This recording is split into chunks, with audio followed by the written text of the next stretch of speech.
I wanted to talk about pencil grip today. So grasp developmentally starts with what they call palmar grasp or fisting. So you might see a student that's holding a crayon or a marker and doing some writing that way.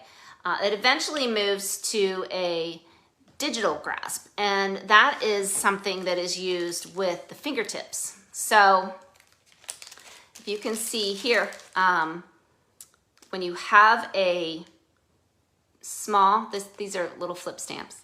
When you have a small crayon or something, you're going to see that there is a tripod grasp. There's 3 fingers of points of contact on the pencil. And so those 3 points of contact will give you your tripod grasp. Now there is also a functional grasp called quadrupod. But really what we're not trying to do is get the student into perfection. Especially what we're trying to do at this point and when they're older is work on their legibility. And so sometimes students have a pencil grasp later in life that is what someone or an OT might call inefficient. And that's okay. I've seen a lot of adults with inefficient grasp patterns, and they're perfectly functional and they can write neatly. So we're not focusing so much on grasp in the later years, but we're really working on, can we make a change, or is there a change to their grasp that will help the legibility? So if we change the grasp too much, then the student might have worse handwriting for a bit. And so that's not a good situation either. We want to try to make sure that that's okay if it's temporary, but maybe what we can do is give them something that could be an adaptation, like a pencil grip, to help them to better control their pencil. So what we're looking at is up and through 1st grade, we can and probably should change their pencil grasp. So later in life, what we're looking at is the speed of their writing, is their hand cramping, and then what is their functional ability. How, in addition to pencil grasp, is their pencil grip? How tight is that pencil grip?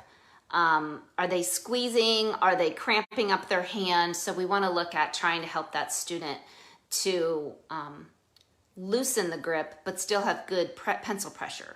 So we also have some little tips and tricks for pencil pressure. So if your student writes really dark, then we can do some things to adjust that, such as giving them a soft background to their handwriting paper.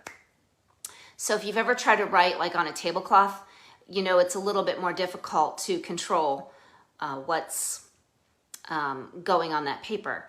If we give them a mechanical pencil, so the mechanical pencil breaks if they have too much pressure. And so that is a tip that we can use for some students, that as they're writing, we give them that mechanical pencil so they're reducing the pressure. And then other students just need to see that dark writing. And so we certainly need to look at vision and their visual perception and why do they want that dark writing? Is there a visual acuity issue? So that's something that needs to be checked by a doctor. But there's also different pencil lead numbers.